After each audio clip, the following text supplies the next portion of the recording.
Эй, смирно! Ассаламу алейкум!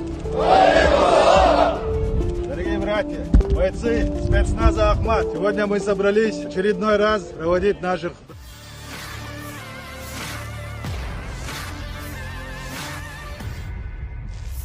Di antara semua unit Rusia yang berpartisipasi dalam perang melawan Ukraina, pasukan Chechnya yang dikendalikan oleh presidennya Ramzan Kadyrov serta detasemen yang disebut sukarelawan atau tentara bayaran dari wilayah tersebut juga banyak dikerahkan ke Ukraina. Hampir setiap bulan Chechnya mengirim ratusan hingga ribuan pasukan ke Ukraina dalam rangka membantu invasi Rusia. Seperti rekaman yang baru beredar di Telegram pada Jumat 30 September 2022, dalam keterangan unggahan disebutkan kelompok relawan lain dari Chechnya dikawal menuju zona NVO atau Ukraina. Mereka akan dikirim melalui perjalanan udara. Diketahui Rusia melancarkan operasi militer di Ukraina pada 24 Februari.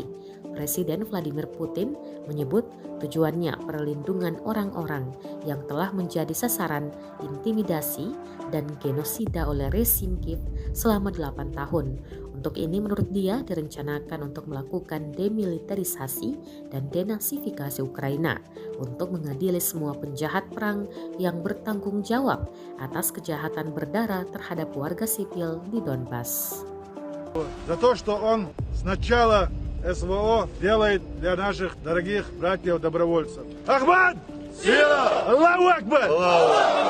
Россия! Ура! Ура! Ура!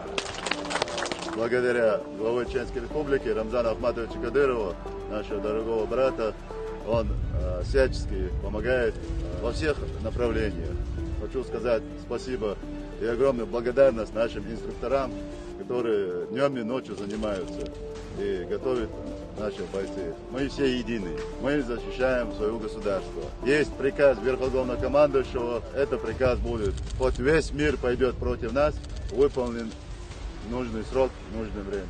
Михаил, город Иркутск, Сибирь. Terima kasih sudah nonton. Jangan lupa like, subscribe, dan share ya.